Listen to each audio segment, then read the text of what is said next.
आज सरकार के अधिकारियों ने संयुक्त किसान मोर्चा नॉन पॉलिटिकल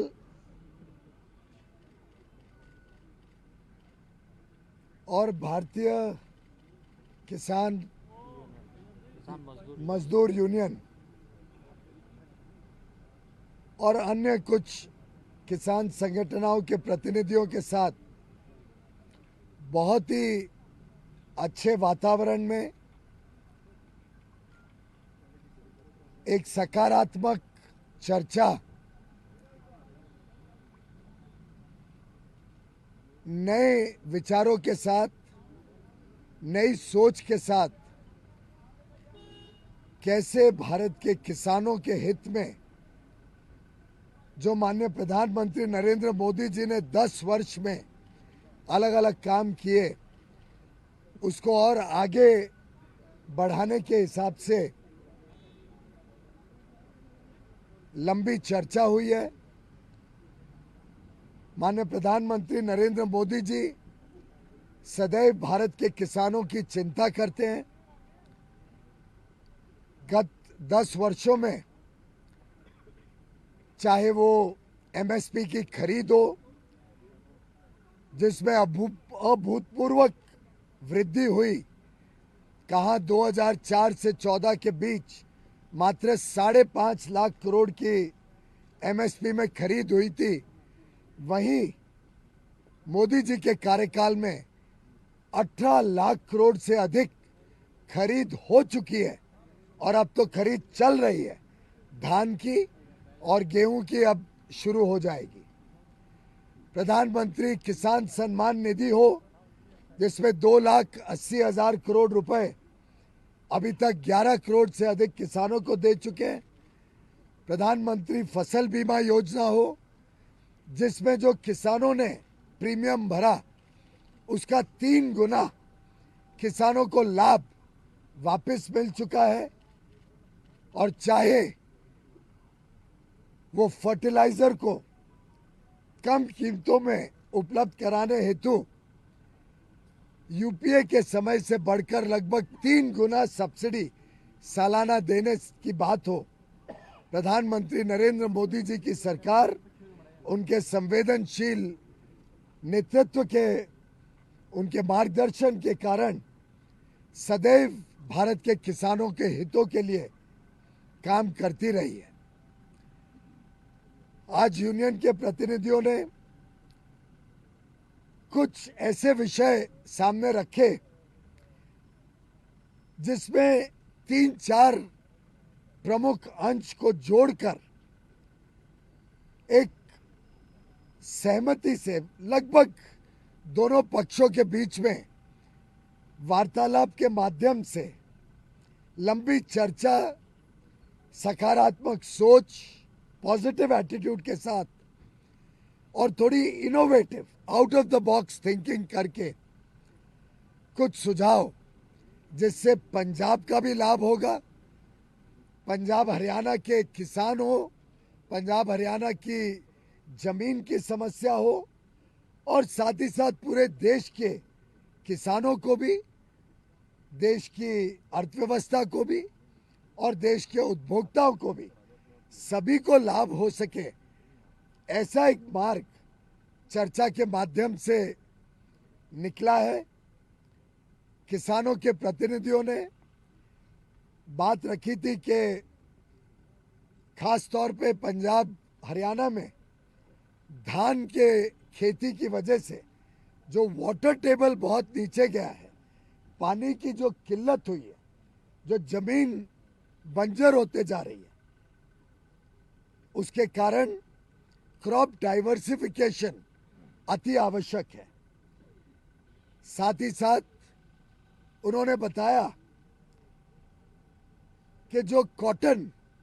कापूस पहले यहाँ बड़े पैमाने पे पैदावार होती थी, उसकी पैदावार भी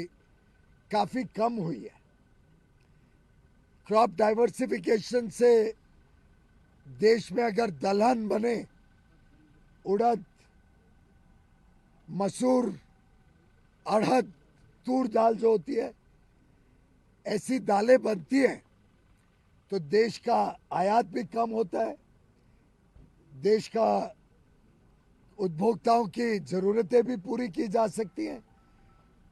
पंजाब का पानी भी बचेगा और एमएसपी लगभग 8,000 और कई केसेस में तो 8,000 से भी अधिक होने के कारण किसानों की आमदनी में भी अच्छी मात्रा में वृद्धि हो सकती है। इसी के साथ साथ एक अनुरोध माननीय किसान भाइयों ने किया कि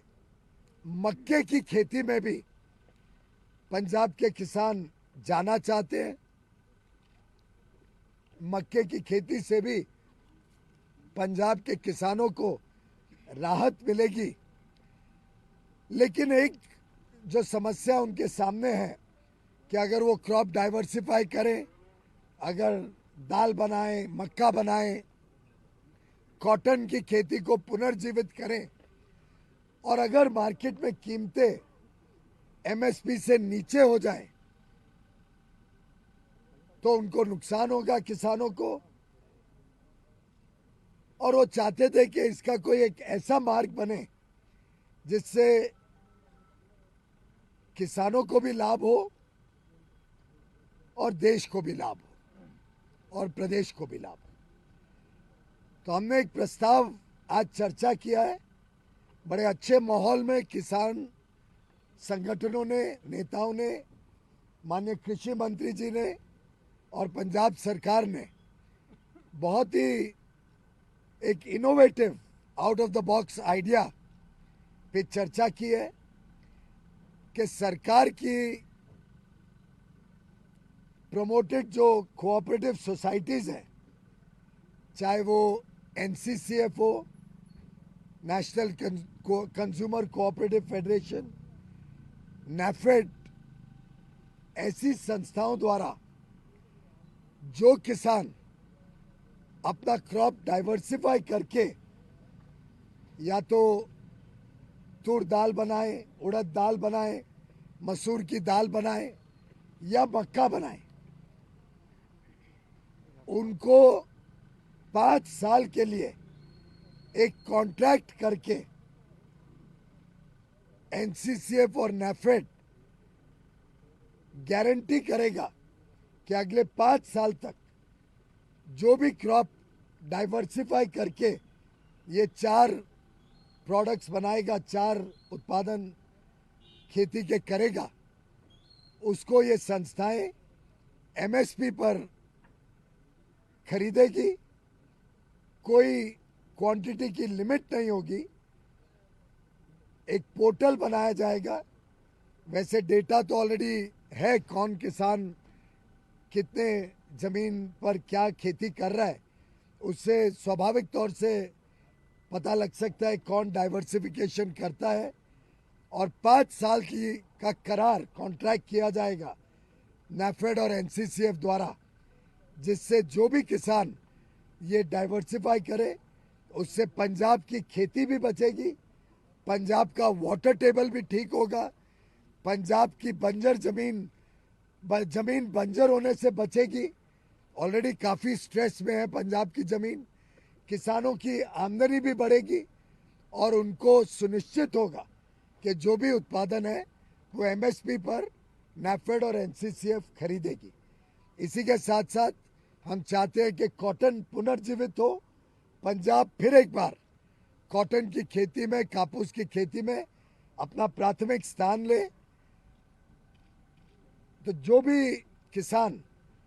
कॉटन की खेती भी पुनर्जीवित करता है, शुरू करता है फिर से, उनके लिए भी कॉटन कॉरपोरेशन ऑफ इंडिया इसी प्रकार का एक 5 साल का करार करेगी, लीगल एग्रीमेंट करेगी और 5 साल तक जो भी उत्पादन इन खेतों से आएगा, डाइवर्सिफिकेशन करने के माध्यम से या पुनर्जीवित करके कॉटन के खेतों से उसको 5 साल के लिए एमएसपी पर, जो सीएससीपी द्वारा निर्धारित एमएसपी होता है, उस पर खरीदने का एक प्रस्ताव सामने आया है। किसान संगठनों ने बताया कि वो यहाँ पर इस पर निर्णय लेने के बदले कल सुबह तक हमें अपना निर्णय बताएंगे। हम भी दिल्ली जाके बाकी जो विभाग है और एनसीसीएफ नैफेड से चर्चा कर लेंगे और मेरा विश्वास है जिस अच्छे वातावरण में आज की चर्चा हुई है उस वातावरण में दोनों पक्ष सकारात्मक सोच के साथ, पॉजिटिव थिंकिंग के साथ आगे बढ़ेंगे। बाकी कई सारे और छोटे विषय थे जिनको समाधान पहले ही आपसी बातचीत से कर दिया गया था। कुछ और मुद्दे आवश्यक होते ही हैं, समय समय पे निकलते हैं। कुछ और विषय के ऊपर बातचीत माननीय कृषि मंत्री जी के साथ देश भर के किसान संगठनों, अलग अलग किसान संगठन कुछ यहाँ हैं, कुछ आज के मीटिंग में नहीं भी हैं, उनके भी कुछ विचार विमर्श करके, एक्सपर्ट से बात करके और विषयों पे भी लगातार चर्चा, विचार विमर्श और संपर्क बना रहेगा। अगली मीटिंग कब होगी? अगली मीटिंग कब होगी मंत्री जी? अगर तो कल सुबह तक इनका फैसला आ जाता है तो मुझे लगता है कि इन्हीं लाइंस पर फिर हम आगे प्रोसीड करेंगे और ये हम अनुरोध करेंगे कि माननीय किसान इसको कॉल ऑफ करे। बाकी जो विषय है वो काफ़ी गहरे विषय, पॉलिसी ड्रिवन विषय, बाकी विषय जो पॉलिसी से संबंधित हैं उनको ऐसे समाधान करना एक टेबल पे बैठ के कुछ ही लोगों से चर्चा करके संभव नहीं है। अभी चुनाव आने वाला है, चुनाव के बाद नई सरकार बनेगी, ऐसे विषयों के ऊपर लगातार चर्चा जारी रहेगी और पॉलिसी के जो और विषय हैं उसके ऊपर फिर आगे चर्चा से बातचीत करेंगे। बाकी विषयों के ऊपर बाद में चर्चा का सिलसिला चालू रहेगा। मैं समझता हूँ आज के पॉजिटिव वातावरण में जो बातचीत हुई है उसको मेरा पूरा विश्वास है कि मीडिया के बंधु, सभी देशवासी, सभी देश के किसान इसको सकारात्मक और पॉजिटिव दृष्टिकोण से लेके इसको स्वीकार करें। बहुत बहुत धन्यवाद।